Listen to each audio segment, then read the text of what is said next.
Since it's dark outside. Is it dark now? Where you are? It is dark. Oh. Yes. So when does it get like 6 o'clock? Or even earlier? Yeah, about 5:30 maybe now. So wow. It'll get as probably low as 4:30 maybe in middle of June. So yeah.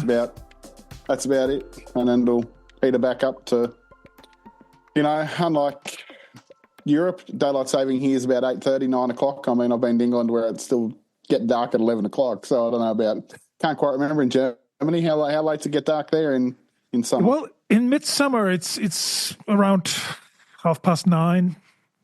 Yeah, 10 maybe. In Denmark, it's actually that's almost where the midnight sun starts. So in the high summer, I would say in about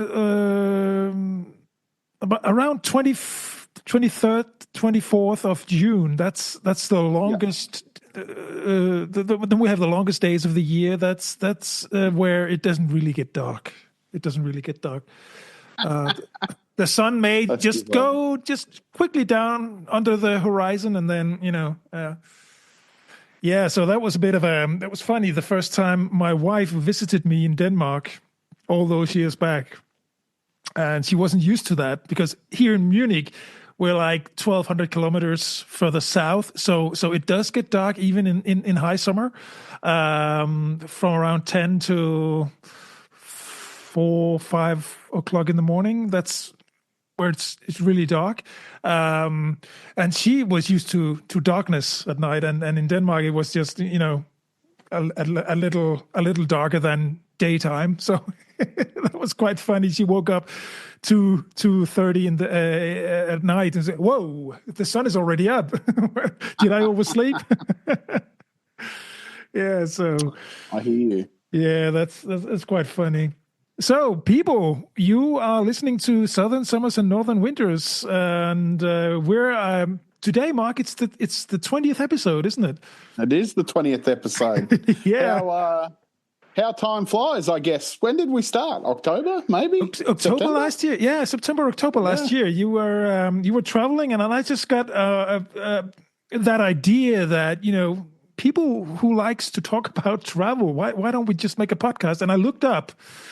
And there were podcasts there had been podcasts around, and I could see that they were not updated recently. Yeah. So I thought, there must be a market for it. There's an opening for us. There's an opening there. I haven't been able to confirm how many listeners we have. We have listeners. So people, if you're there, please do give us a sign of life. But I can't see how many because the statistics are we're still too new. So yeah, we'll have to wait for those, Mark. But nevertheless, we actually still sit here on a weekly basis, and we enjoy. Well, that's it. Yeah. It might be better that we don't know. Maybe, like, who knows? True that. Mightn't it? So how are you? Yeah, I'm good.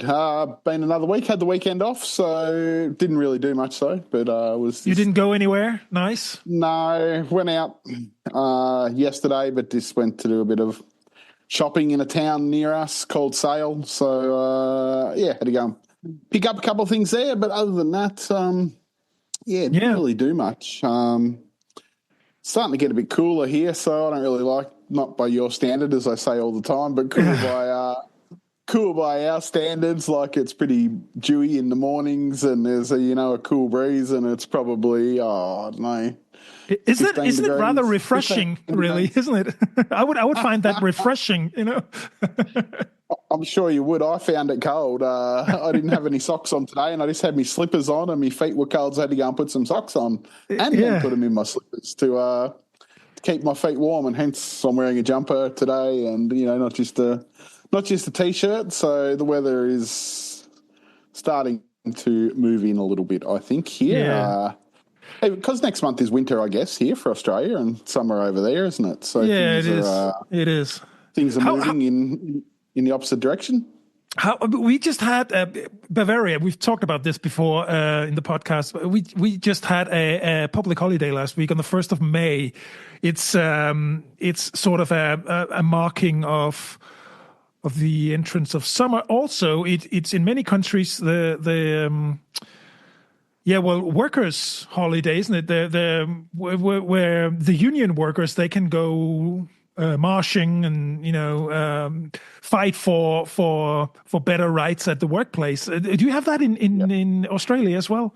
Well, we have a holiday called Labor Day, so maybe that's similar, but it's not on the 1st of March. But we have some strange holidays. In Australia, we have one for the Queen's birthday, which is now the King's birthday. But they don't even have one in England for a public holiday for the King or Queen's birthday. But we have one. We have one in Australia every year on the 26th of June, which wasn't her birthday, but such as everything. We have Christmas Day, and that wasn't Santa's birthday or anyone's birthday either. But it's just we just picked a good holiday. But actually, we have quite a lot of public holidays here in Victoria. I would suspect that we have at least. Let me look this up, but I would reckon we would have anywhere between 6 and 10 a year. I reckon. All right. Yeah. Well, and we actually have 2 here in Victoria for sporting events. Now, I don't know any other country or place in the world that has 2 public holidays for sporting events. So what sporting events are those? We have one for the Melbourne Cup, which is a famous horse race, one of the most richest horse races in the world. I think first prize is worth like $6 million or something like that. My goodness. But it's got a long history of dating back 120, 130 years or something like that. So it's a public holiday in Victoria and always has been for as long as I can remember. And it falls on the first Tuesday of November every year, no matter what. That's the day the race is, the first Tuesday in November. So some weeks could be the 1st, could be the 7th of the month, could be the 5th of the month. It changes every year, but it's the same. All right. First Tuesday of every month. And the month before that, we have one for the AFL Grand Final. So it would be, like having a holiday for the Champions League final, I guess, in Europe. But so for the Australian Football League Grand Final, we have one. So just looking here, this year we have one for New Year's Day. We have one for Australia Day, which is the 27th of January. We have one for Labor Day, which is the 10th of March. We have one for Good Friday, one for Easter Saturday, one for Easter Sunday, one for Easter Monday, one for Anzac Day, which is commemorates Australian troops who died in Turkey in World War I in a place called Gallipoli, which is a famous battle where the English sent the Australians in basically to be killed before they sent their own troops in. So we celebrate that. We also celebrate the King's birthday, which is on the 9th of June. I thought it was the 26th. They might have changed it. AFL Grand Final, which is on the Friday before the Grand Final, so likely 26th of September. Melbourne Cup on the 4th of November. Obviously, Christmas Day on the 25th and Boxing Day on the 26th of December. So that's 1, 2, 3, 4, 5, 6, 7, 8, 9, 10, 11, 12, 13 public holidays we have in Victoria.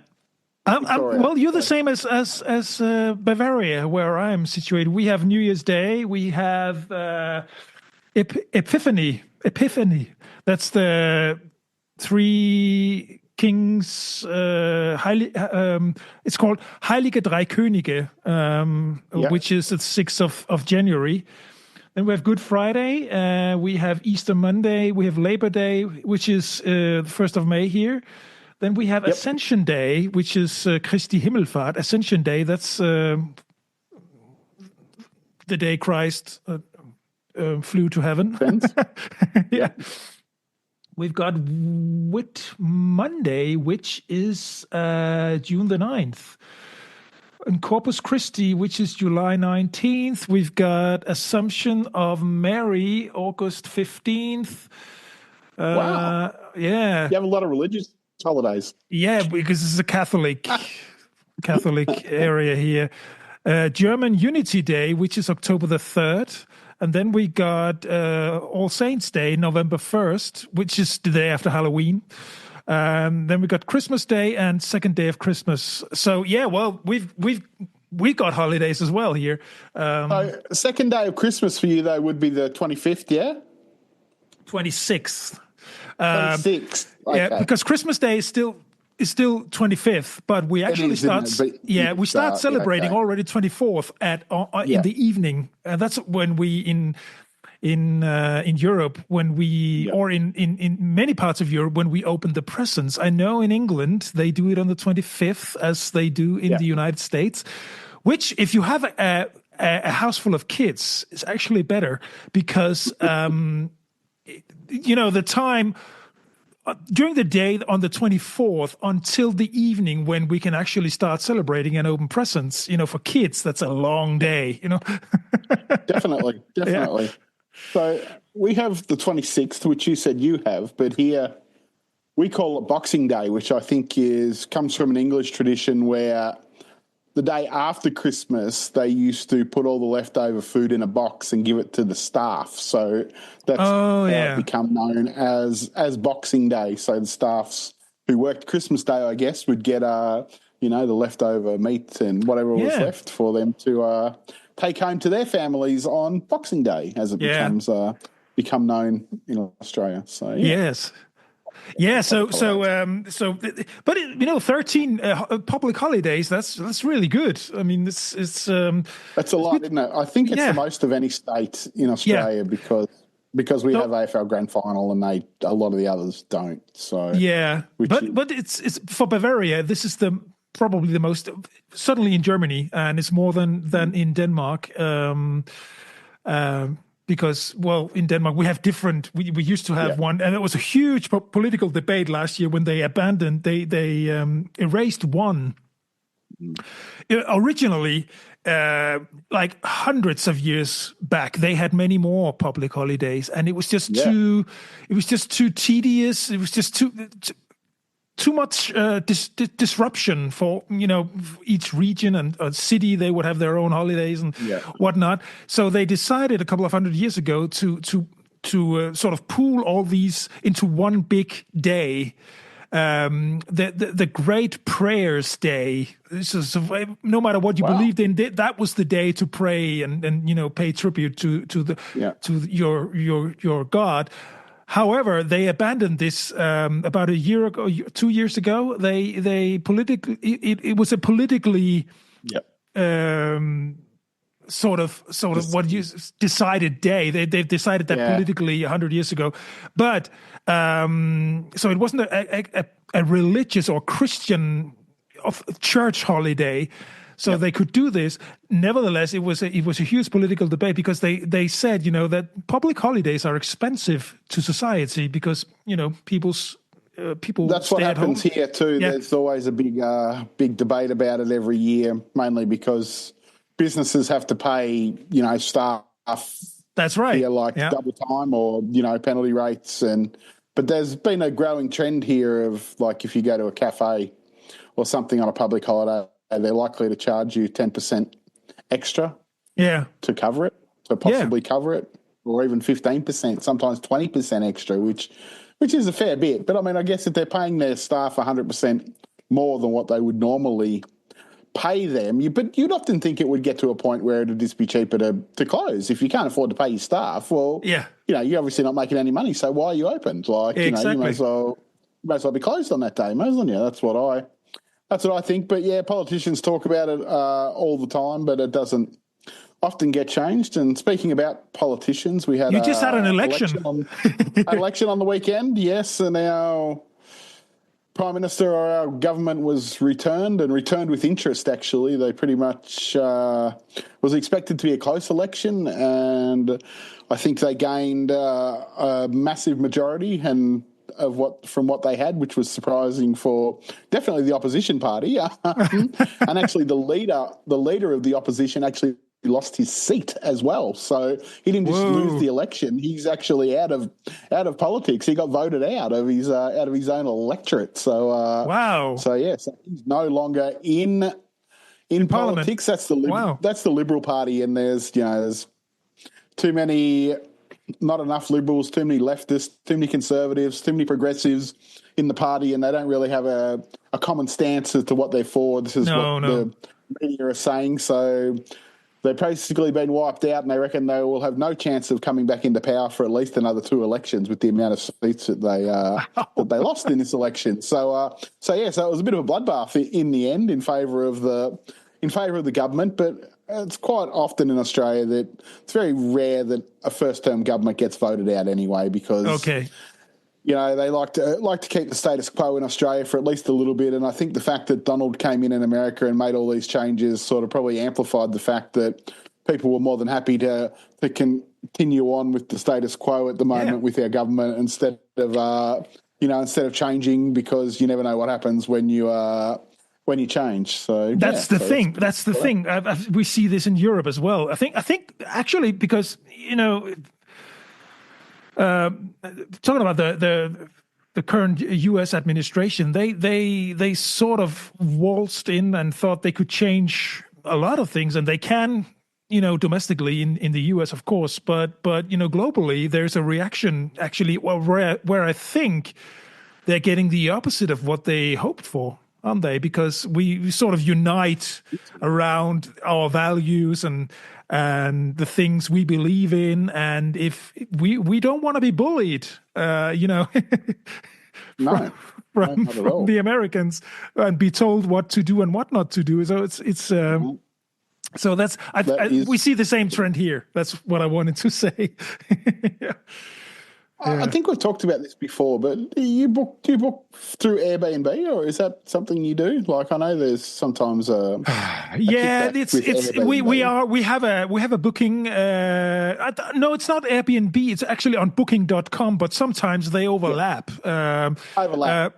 What I'm talking about is not really a judgment on Airbnb, but I was reading today that their share price had slipped, and I know that because I actually had some shares in Airbnb, not a lot, I had a couple $100 worth in there on the stock market. And but what they're going to do apparently is they're going to index all hotels on their website as well as apartments, which I find a little bit strange, because then they just become Booking.com basically, don't they? Like, or Agoda or Expedia, or, you know, any one of the other million agitated search engines that find hotels. So I found that quite funny, because I wouldn't go to Airbnb to look for a hotel, even if they had it, probably. Like, you know, I think companies like Booking.com are pretty much entrenched as, you know, the place that everyone goes possibly first, like to find a hotel. Like, I mean, I know there's a lot of others, but I'd very rarely use, say, Trivago or Hotels Combined. Expedia I might use. Expedia, that'd be the second one. That'd be the second one I would go to after Booking.com. In this part of the world, Agoda is pretty popular. It has a lot of good listings in Asia. I'm not quite sure if it's popular anywhere else in the world, but definitely, I wouldn't go to Airbnb. I found it quite strange. Yeah, they want to start listing hotel rooms. Because you know, that's what set them apart as an apartment. As an apartment people. True. But you know, you have a standpoint until you take the next one, I guess. If you can't make a profitable business just by on your original business model, then you gotta, you know, find new ways, I guess. I do not have the best experiences with Airbnb. The reason being, it was too easy for the hosts to cancel last minute. And that's simply a no-go for us when we travel as a family. We make booking arrangements months in advance, and then two nights before, they just cancel because, and I know why. Once it was in Berlin, and it was simply because there was a big convention going on, so he could probably the host could get a better rate from business people coming in. Definitely. But it's a no-go. It simply does not work for families, and well, for anybody really, but particularly not for families that you can cancel last minute. It does I mean, it's just, so we avoid Airbnb. Yeah.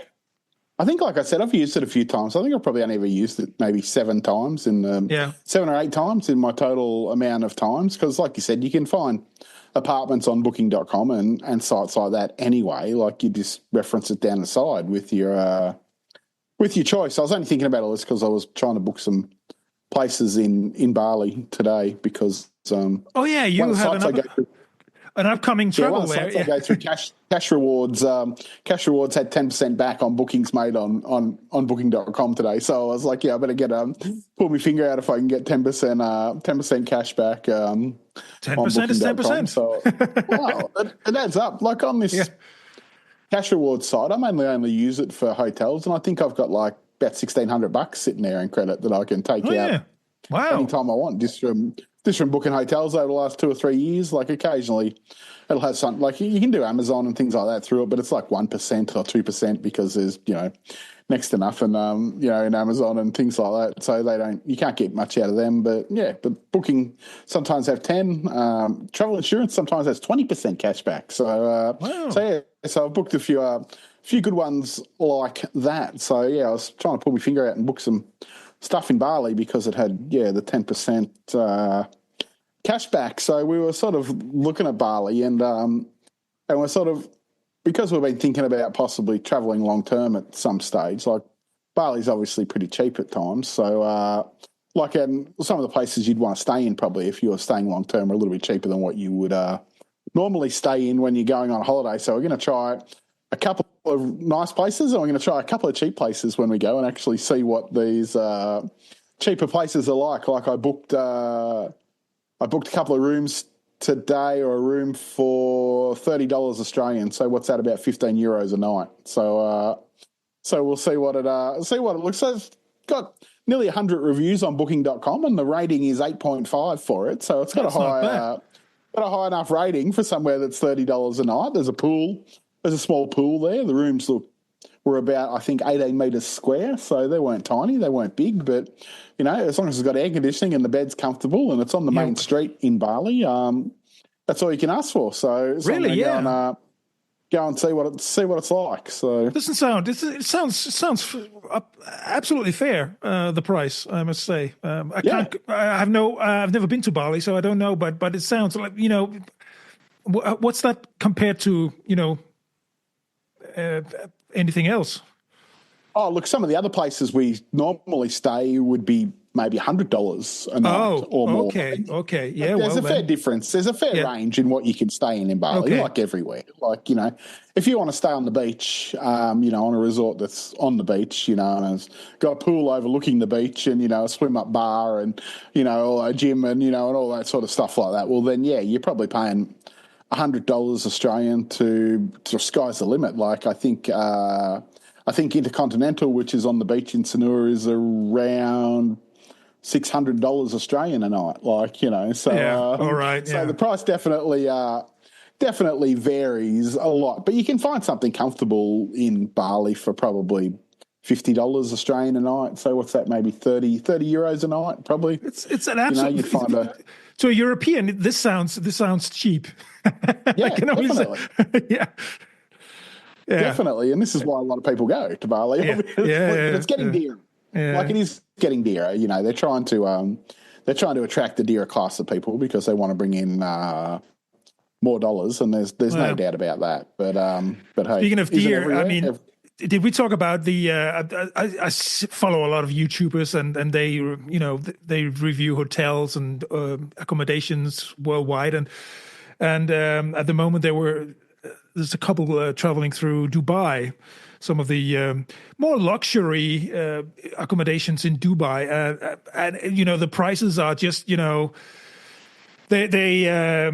they talk about this in pounds, but £3,000-4,000 for a night, and I mean, come on, who can? And he said, who's paying that? Yeah, and he said, this is getting more and more common. These prices. Who goes to Dubai and pays that? I mean, with a family, you can't do that. I wouldn't even spend that much in Bali in 2 weeks, even with $100 a night hotel. I'd be able to go to the beach, drink, eat, go out, and I'd still only spend a couple of $1,000. Australian quite easily. What they spent for one night in Dubai, this will be our whole budget for a whole month of family holiday here in Europe. I mean, Yeah. it's not impossible to. I will say we're going next month. We're going to Tuscany for 10 days. That'll cost us between 2,000 and 3,000 euros in total, with car rental, overnight, restaurants, and we're 3 people. So so approximately 100 euros per person per day. Yeah. That's sort of the amount, and I think that's absolutely fair. And it's a good hotel. It's not a very fancy hotel, but it's a good hotel. There you go. I mean, £3,000 per night for a suite in Dubai. That's crazy. Who can afford that? Like, unless you're on £100,000 a year, and even then, £3,000 a night, that's still a lot of money, isn't it? Yeah, but I think the sad reality, Mark, probably is that more and more people can afford that, and more people cannot afford that. So the division between us, it's getting big. Yeah. And there's a market for it, obviously. So, but it's sad. It's really sad. I mean, that leads me to the next thing about this. What I probably wanted to say with this, going to a place where only people who can afford this price range, only they stay there. So you sort of stay in a resort where you are with like-minded people, and there are advantages to that if you're one type of person, and then there are people like me. I would like to go and see, some culture. I would like to go and see local folklore and stuff like that. That's not what you get. That's not what you get there in these types of accommodation and resort, is it? It's just you probably get a nice pool, and maybe a lounge area, and that's it. Good restaurant. Speaking of new things, I was watching YouTube again. We're talking, and there's a new airline about to start called Global Airlines Limited. So these guys have bought or repurposed or leased 4 A380s, and they're going to repurpose them into all luxury. Oh, like years gone by, Pan Am and things like that, like with couches and, that sort of stuff going on. And they're going to fly between London, Gatwick, New York and Los Angeles. So that'll be interesting to see if it flies, because, obviously airlines have been continually trending the opposite way for the last 15 years, going away from everything luxury that's possible. Even first class and business class people complain these days that they're not not up to the scratch of what they once were. So the trend is going towards basically being flying city buses. Aren't they? Really. So they were saying that they need to sell 75% of tickets just to break even. So it'd be interesting whether they because apparently it costs $30,000 an hour to run an Airbus A380, because the reason they got rid of them was because they weren't fuel efficient, or a lot of the airlines have since retired them, was because they're not fuel efficient. So it costs $30,000 US an hour to fly one. So what's London to New York? 8 hours? Is it 6 hours? I don't know. I don't fly that between way. 6 and 8, depending on weather and $250,000. So $200 to $250,000 in petrol, I guess, in aviation fuel to start off. So I'm be quite keen to see how much their tickets are when they start selling it. And how many seats is a A380 normally? It would be like 400 people. Maybe? Yeah, 400. What's it say here? April 25th. Let me see. Hang on, I've got a bit of an article. I just looked up about them here and see what's it telling me. Doesn't really say, does it? Hang on. How many seats, people?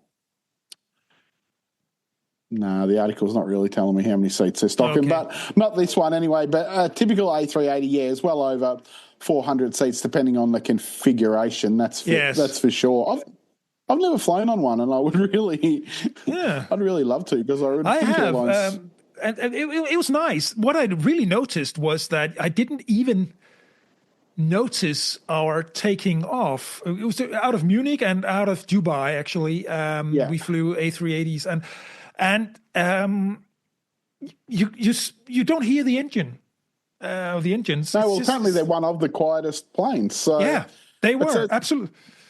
So that was nice. Around seating for around 525 people, but if you gutted it and put it into economy configuration, you could fit up to 850 people on wow, on one. Imagine 850 people flying on one plane. Like, yeah, that's a lot. That's crazy. That's a lot of people. It's a lot of people. It is a lot of people.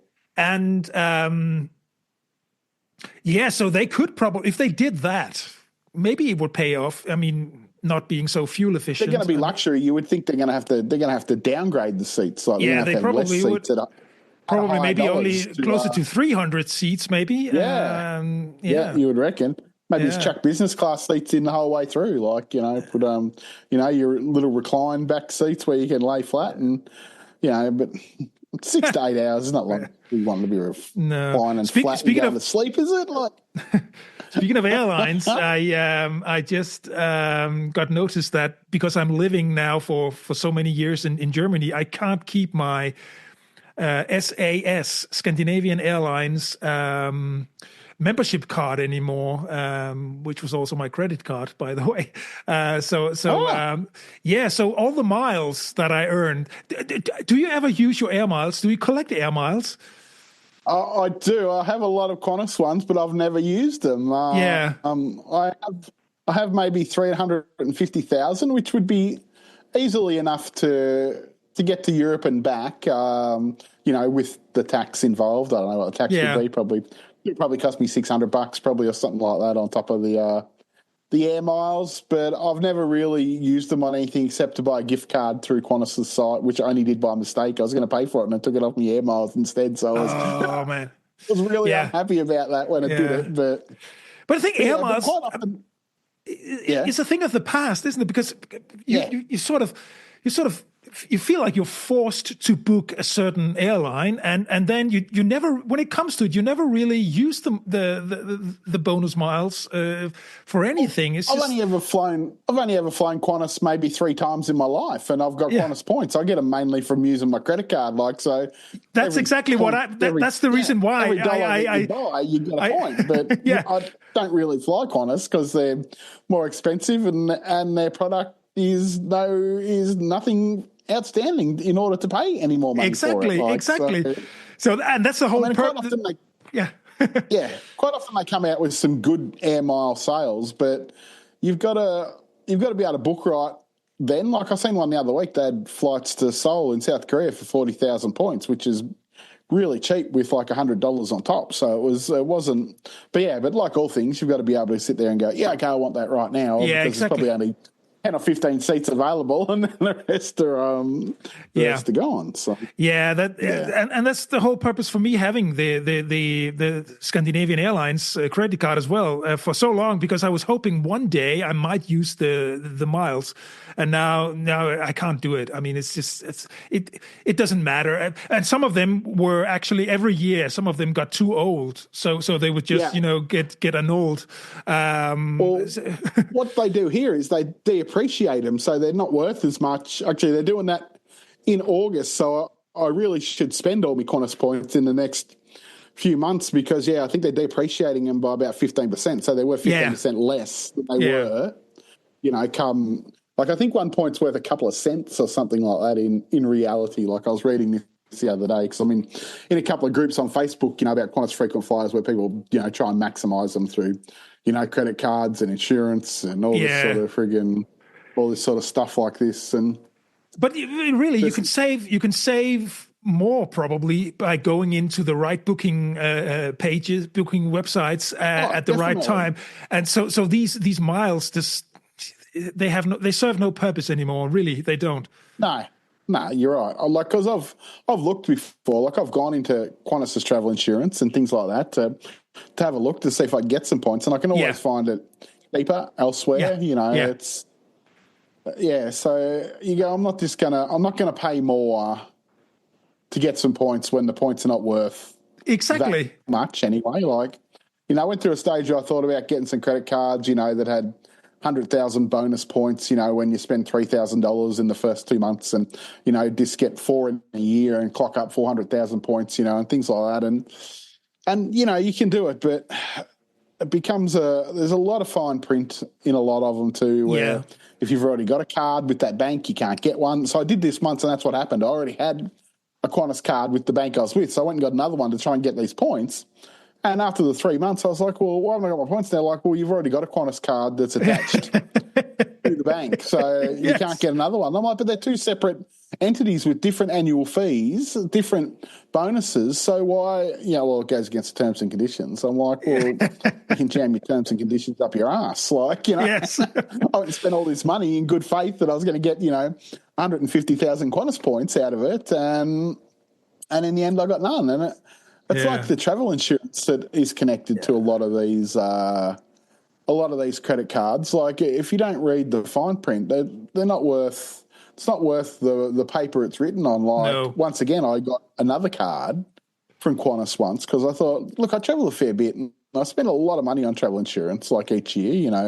If we go 3 times, I'm probably spending near on $1,000 on travel insurance. So I'm like, well, I'll get a Qantas card. They've got free travel insurance. The annual fee was like $200. So I'm like, okay, surely I'm ahead. So, but when you read the terms and conditions, if on some of them, depending the tier and the amount of annual fee you pay, obviously the higher annual fee you pay, the more you're going to get out of the insurance. But the one I got, which was the base one, it said if you've ever been prior diagnosed with anything, your travel insurance is null and void. So if I'd been to the doctor and he said, like, I went to the doctor and he goes, you might have high blood pressure, I'll note it, but you might not, so just monitor it. So because he had noted that, if I ever had a problem, I would be covered by the card insurance because it had been noted once at my doctor's. So, so you go, and a lot of people don't read the terms and conditions in travel insurance because the whole idea of travel insurance is they want to get out of it. They don't want to pay out. They don't want to pay anything. So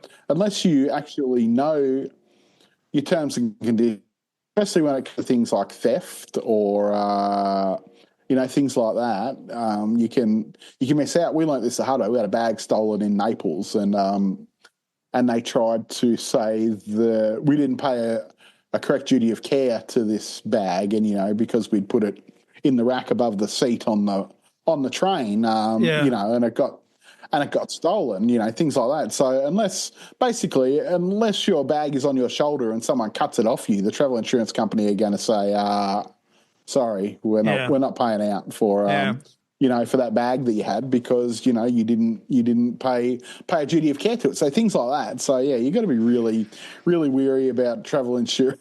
But in general, with the insurance, also if you're because when you rent a car for car rental, you have to have insurances, obviously, and this is a money machine. This is a pure money machine. It's all it is. Yeah, they can give you the cheap rates for renting your car, but then they will hammer you on insurance. I mean, it's just the way it is. It's a business model, and they don't care. The insurance for the excess can be dearer than the car.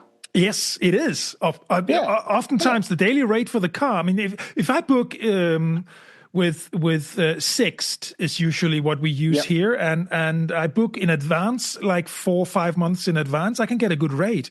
But still, then the car insurance will be similar to the daily rate.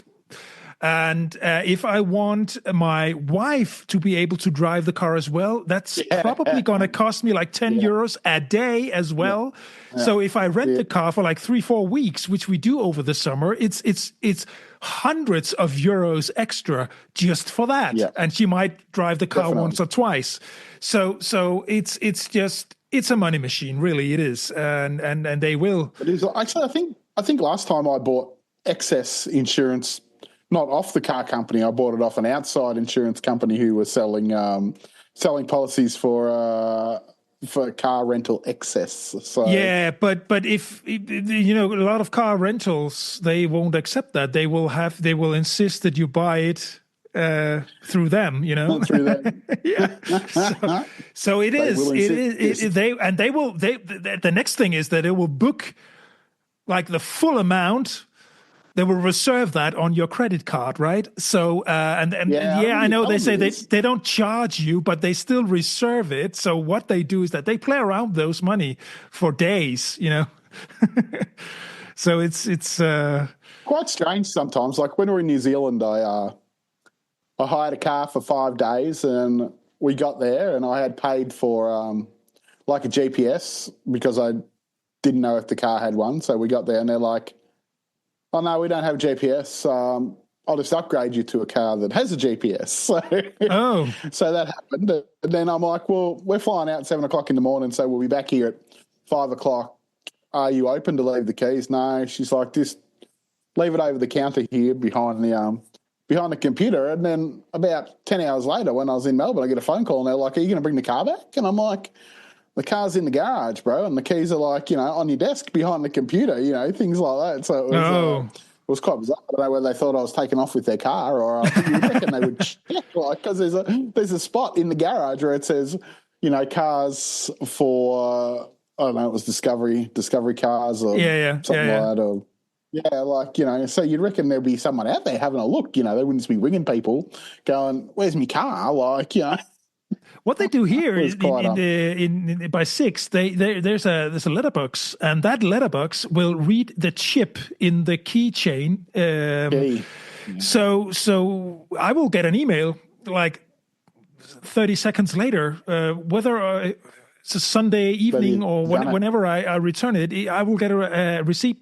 You're right, though. It's pretty stressful hiring a rental car. Like, I think I've only hired a rental car, maybe half a dozen times, because when I go to Europe, obviously I don't need to drive around. I just get the train or stay in a city more often than not. But yeah, it's always a worry, because like all things, you read so many stories and you think they're out to get you and they're out to charge you, and and things like that. So you get you go off the edge of the road or something like that, and you're like, "Oh no, what's this done?" Or things like and there's a lot of cons in places. Like, I remember I had a mate who got a car up in Queensland, up in the Daintree, and it said in the small print you weren't meant to go into there or something. But then they have spotters sitting there recording the number plates of, the rental cars that are going in there and things like that. But they don't actually tell you that when you hire it. It was just on the small print, that you weren't allowed to go there. So then when you went to take it back, they're like, "Well, you went up here, and now that's a $200 penalty," and stuff like that. So there's a lot of unscrupulous, I think, dealers around too. That's the thing. I actually, you're right. What you're saying there is there are lots of scrupulous car rental companies, and that's why I usually recommend. I know, they are all out to make money. They're all out to maximize whatever profit they make. That's just the fact. But I said long ago, I said to my wife, I said, I'm done with the small ones, because there are so many small prints, and there are so many exceptions to rules, and so many extra fees. I just want to go with the big ones, and they're usually, I have to say, maybe you pay a little extra, but you have that ease of mind, and it's just easier to deal with. I never have. I have to give them credit where credit is due. 6, they are sometimes very rigid and very scrupulous in terms of many of the, but they don't tell you things that are not true, and they don't neglect to inform you about things. So I'd rather be upfront, and then pay a little extra and just say, okay, fair enough, I'll pay what you ask. My wife goes around the car when we hire a rental car with the camera and films, every scratch or nook or cranny she can find. You have that looks to. like that. You have to. Because they would come back to you and go, you put a scratch on it. Well, no, bro, I didn't put a scratch on it. I pay for that. I pay for insurance for the outside. If anything happens, also the wheels. So I pay for that. That's included in my rate. But what I don't pay for is the cabin, the inside. I said, no, that's too much. Come on. mean, really, Yeah. it would double the insurance price, and my kid is not a 3-year-old anymore.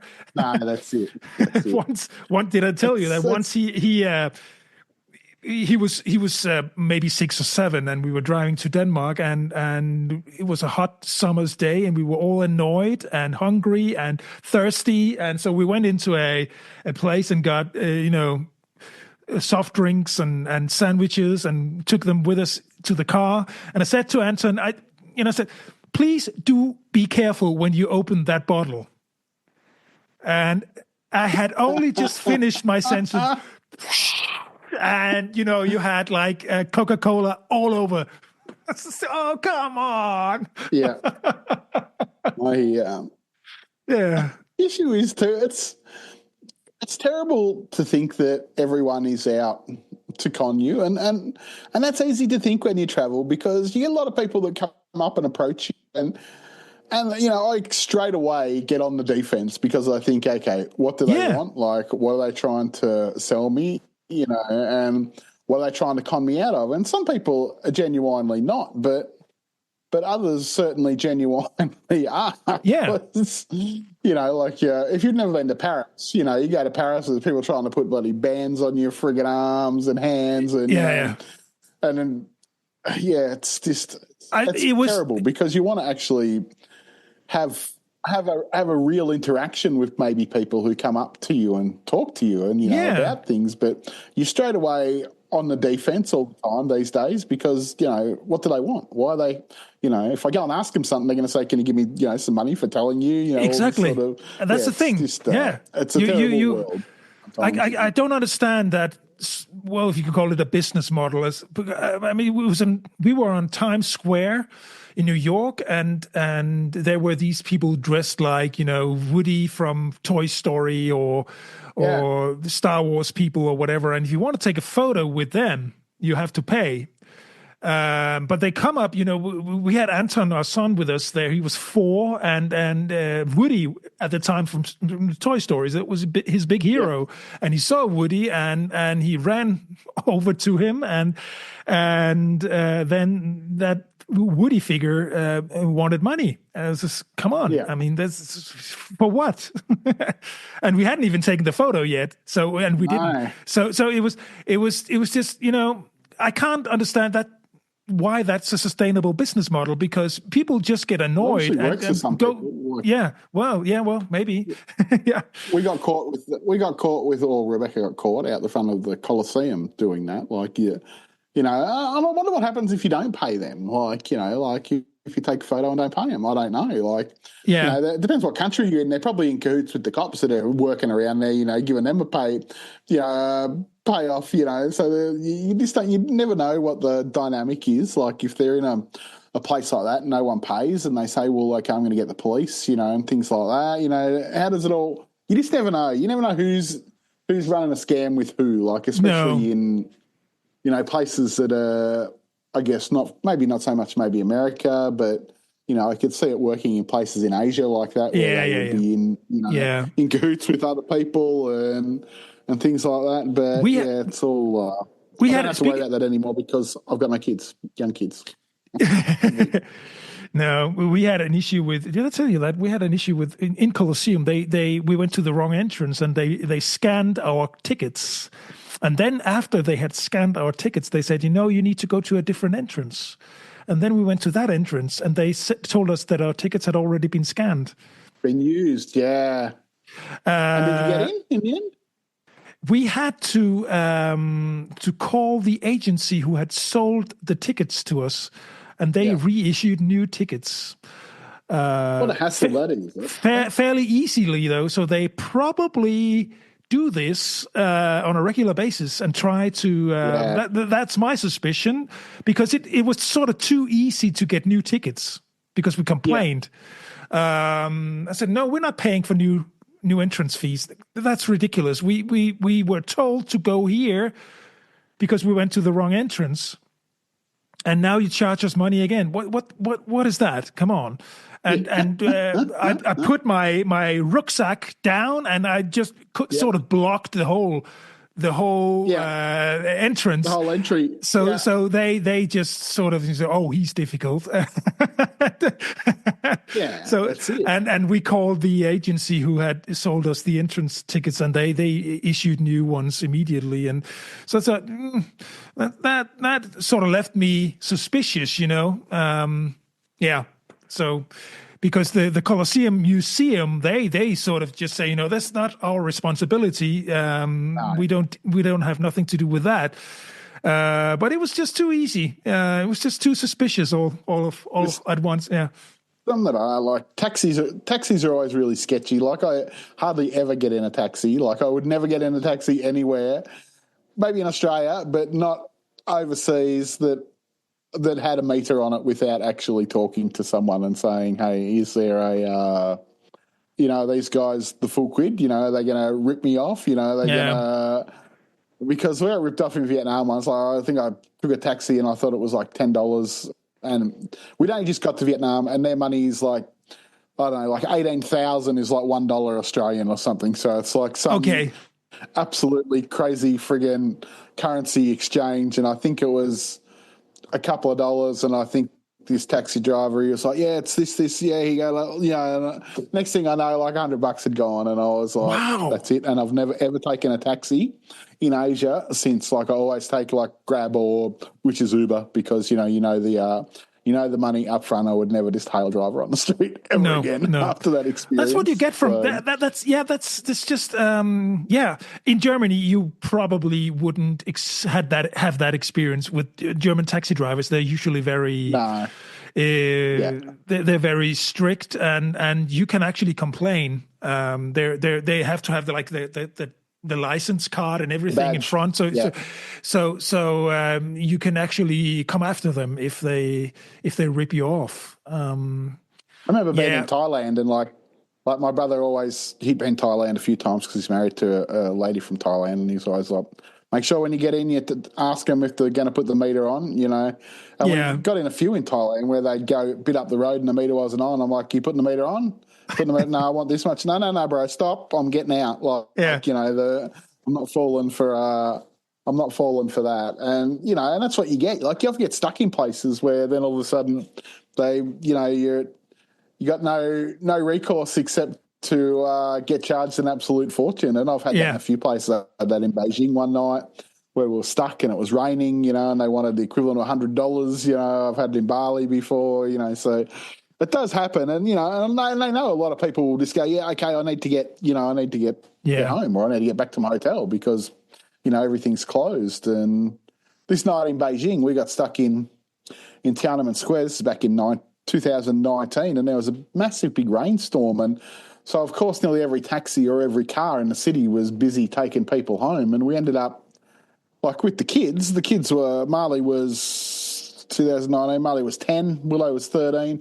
We ended up sitting in this McDonald's till like 2 a.m. in the morning till we could get a ride home because there was no cars available. There was no taxis driving around. It was man. It was really strange, but it felt really safe though in Beijing in the middle of the night. Like, I didn't feel unsafe at all, but there was just couldn't get a car. The ride service apps weren't picking up. It was quite strange. But a taxi driver said, I'll take you for $100. And this was early on in the piece at about 10 o'clock. And if I had known I was still going to be wandering around at 2 o'clock, I probably may have considered taking him up on that. But so when they say $100, is that US dollars, right? What would have been so it was a fair bit. Like, the ride was probably only $5 ride. Like, it was probably only 10 kilometres up the road, which in China's not much. So it was probably... So they were making a fair markup, and a lot of times they see Westerners and they go, "Okay, you guys must have plenty of money." So It's like a sign, we're tourists. We're tourists. Come and rob us. That's it, isn't it?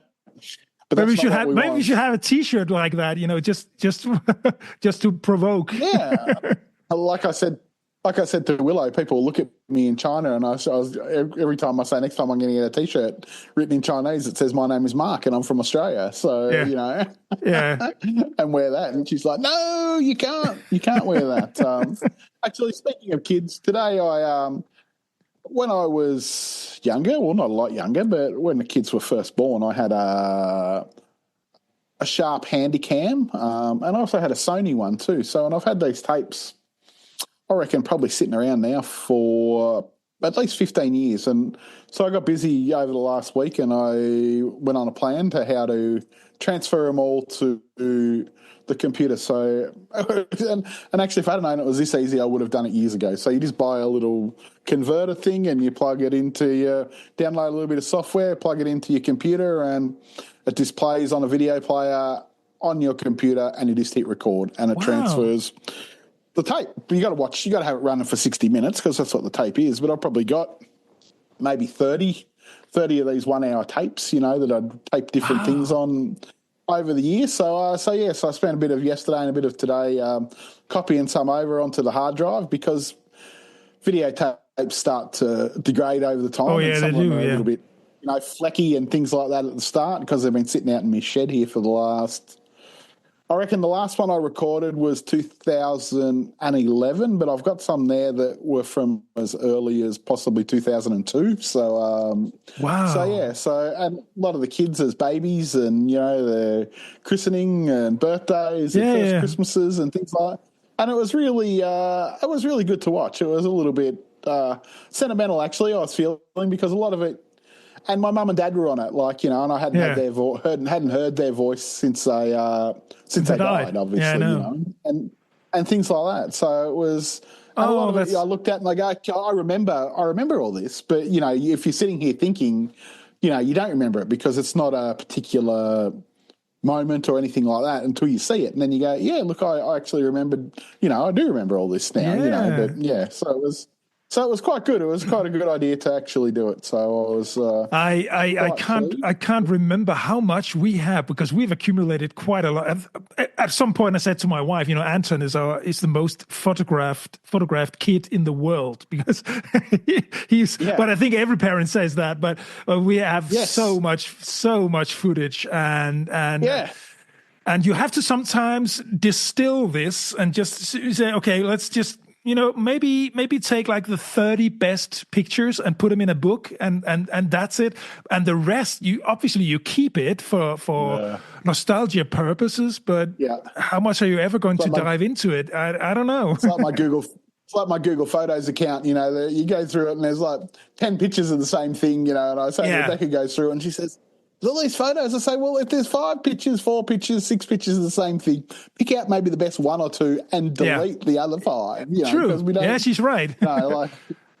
Not so much now, but years ago, you'd take a heap of photos because the phone cameras were that great back there, and things like that. Like now I'm pretty confident I can just take 1 photo or maybe 2, and go, okay, well, that's if you photograph a person, I mean, Alex, my wife, she will always, for some reason, she can always manage to have her eyes closed.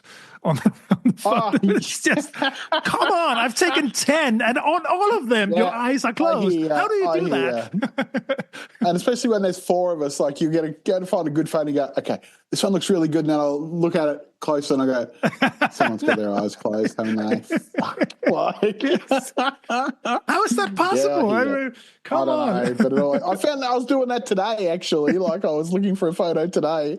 Because I was updating a friggin' article I had on it in Melbourne, and I was using a lot of stock photos, and I was like, surely I've got some of my own photos that I can transfer some of these out of, and put some of my own in, and I had one of Marley and Rebecca on the river, and I'm like, this one looks really good, and then I open it up, and I'm like, Rebecca's like, eyes closed. Always that's happens, a bit of a struggle. So what a good trick for that is actually to take short videos and then you just pause the video when it's not the same quality in the end, but it, if it's just for a quick snapshot, you can actually use it. I do that a lot now. Have you? You should take an old photo that you got that's maybe a little bit grainy and ask ChatGPT to improve it and see what it comes out like. Because I did one the other day and it came out really good, but they added some stuff in the background that wasn't in the background. So which I needed it not to be in the background because it was a skyline in the background. And they added a couple extra buildings into into this skyline for some reason. So it was okay. I back and forth with it for about half an hour trying to get them to please just use the original background and please just make the picture less blurry. Don't touch the background. I don't want you to do anything to the background. I just want you to clear up the picture. So some of these videos I've got, they're a bit grainy too. So I'm gonna cut out a minute segment and I'm gonna put it through ChatGPT and ask it, see what it can do with the quality of the video. Like maybe it can clear it up. I don't really know. So but there's some wild AI out there. Like that you can use. I'm not too. Are you worried about AI? I'm not too worried. I think I'm not worried about it taking over or anything. This probably not in our lifetime anyway. I mean, who knows? I mean, we've all seen Terminator. But no, I think because I'm into the music and writing and stuff, and I've tried to see what it can do, and it's nowhere near as it doesn't have the nerve and edge and the personal angles to things. It's too generic. Also, why would you use AI to take over all the arts and the beauty, the creative side of things, when AI should really take over the monotonous jobs that you don't want? That's where we should focus, right? It can't recreate you. Like I've tried this a few times. Like I read somewhere, so I went and downloaded my entire Facebook history on Wild Family Travel, every post I've made, and I put that data into it and said, I want you to have, the same tone and same writing style, as this. So I can then try and recreate the way I actually sound. But you've still got to edit it. Like you can't, it can't mimic what you're actually like. Can't. So I fed it 5 years worth of posts, like, of craft. Yeah. And you still go, that sounds AI in parts. You do phrases and words that you wouldn't normally use, and things like that. So it's really good to give you an outline and a plan. I find it good to help me plan things, especially content. So I said to it the other day, okay, I've got this article about Melbourne, which I was telling you about now.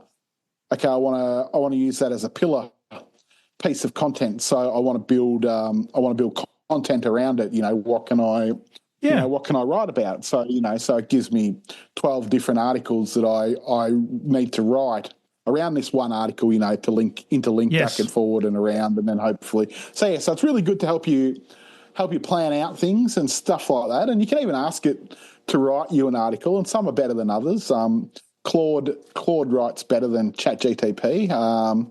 Manus, which is a Chinese one, it's more powerful than both of them, but you got to pay a ton to use it. So there's a few different ones I've tried, and DeepSeek, which is another Chinese one, I like that. They've all got a different tone of the way they write and things like that. So it's really hard to get a grasp on which one you should use. And maybe you should use a bit off all of them, because then it makes you sound, more human, because you're using different tones and different bits and pieces of the way you, the way you present things, depending on what you're talking about, I guess. So I went really hard on it at the start and read a lot of articles just using AI, and I'm slowly going through to weed them all out, because at that stage, no one knew whether it was good or bad for content creation, and now Google are, pretty much killing everything that they can detect that is AI, because they want their search results to be natural. They don't want them to be polluted with generated content. So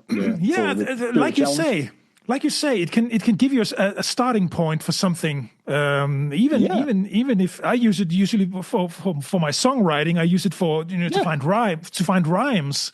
Because English is not my natural tongue, and sometimes I need idioms and rhymes, and what would fit here, and it can suggest things. It would still have to be me, sort of giving those very specific directions, and sometimes I have to rewrite things because the syllables are too many, and they have to go into the melody and all these things.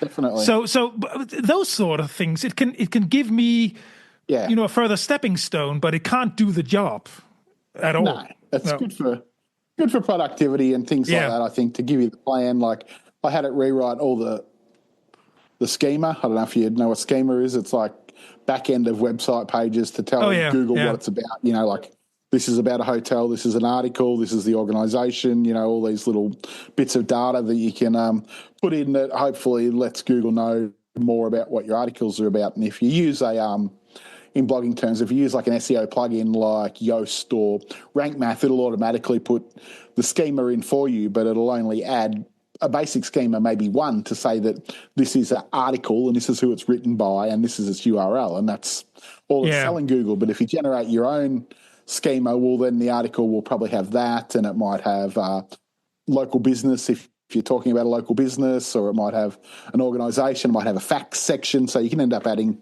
maybe 10 or 12 different schemas to an article that, Rank Math or Yoast would only generate one for you. So hopefully that, makes Google or Bing see your article more. Who knows? But, it's just something I was doing on one side in my spare time the other week. Aren't Google basically crawling your pages and from there? So why would they need? I'm asking because I don't know about this, but why would they need extra tags, sort of? It's just to tell them extra what it's about, because an original tag might be just, okay, this is a blog post. So it would say type blog post, and then all it would have was, say, the URL, and it might have your meta description, which is like 160 words, and the date it was published. So Google would know that all this is an article. So then if I went and had an article that had a hotel in it, I would add a local business schema. So then it would have the name of the business, the address, maybe the business's hours, things like that. So then if someone was looking up that business, then it might also reference your article as part of that business and bring it up in the search results as well. So the more different parts you can possibly add, the more chance you've got Google has got of seeing it when it does. People are doing different searches. So who knows? But, that may not be right, but it may be right. It's just but it sounds just like you really have. It's a lot of work to be a blogger. I can hear. Yeah, pretty much. So that's life, though, isn't it? Hey. Yes. So, Mark, it's been way over an hour again, and it's just it's always great to talk to you, but because we're in different parts of the world, so it's good to hear what's going on, elsewhere on the globe. So, to the listener, you've been listening to Southern Summers and Northern Winters, and go back in our catalog on any podcast platform that you like, and listen to us talk about traveling, right? Mark, this was episode number 20. Politics, lifestyle, you name it, we're talking about it here. So don't forget to look at our social channels, Facebook, Instagram, YouTube. We're on all of them. So, we are. Drop us a comment, any comment, even if you tell us you don't like us, that's fine. Just drop a comment and, we'd be all over that. So exactly. Until next week, people. Yeah. And Mark, you say hello to the family. You too, Anders. Always great talking to you. Likewise. Okay, Bye. Bye. Bye.